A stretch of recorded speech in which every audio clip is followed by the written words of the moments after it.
Shrikrishna to family कसे आहात. आम्ही पण बरे. आत्ताच उठलो आम्ही. आम्ही उठलो. आमच्या घरी पा कसा मेहनत मारणं चालली तुमच्या माणसाची. अशी तुम्ही बी मेहनत मारत जा. अशी अशी असते याम मारणं. असा याम मारा तुम्हाला 2 दिवस जगते. किती जगते हो. हां ते काही बोलत नाही तर कारण की लय याम मारायचं सवय आहे त्यांना. जवानपणापासून याम मारायचं अशी असं याम शिकून घ्या तुम्ही. असं याम असं याम नसते का. मारून मारत जा तुम्ही बी. ते म्हणतात 2 दिवस जगते म्हणतात. हॅटॅक येत नाही म्हणतात.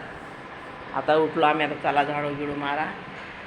झाडू मारायची सकाळी उठलं की तुम्ही बी मंडळी सकाळी उठलं की झाडू मारत जा. घराला झाडू मारत जा. लक्ष्मी राहते घरातनी. झाडू मारल्यानंतर पोचा मारायचा. पोचा मारला की आंघोळ करायची. आंघोळ केली की पूजा करायची. पूजा झाली की मग किचनमध्ये जेवण खाणार काय असते ते करायचं. कारण घरातले लक्ष्मी राहते. दणदण करमते घरातनी आणि मन प्रसन्न राहते.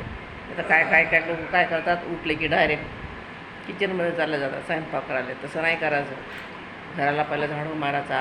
मग आंघोळ करायची. झाडू पोछा करून आंघोळ करायची. मग नंतर पूजा करायची. नंतर चहा पाणी करायचं. नंतर जेवण खाऊन नाश्त्याचं करायचं. असं ज्या घरातली शिरवलं असलं त्या घरातली हरकत बरकत सगळ्या गोष्टी बरोबर राहतात आणि करमते पण आपल्याला. आले थकले. राम राम करावं. राम राम राम राम राम राम. बस सकाळचं एवढंच सांगायचं तुम्हाला.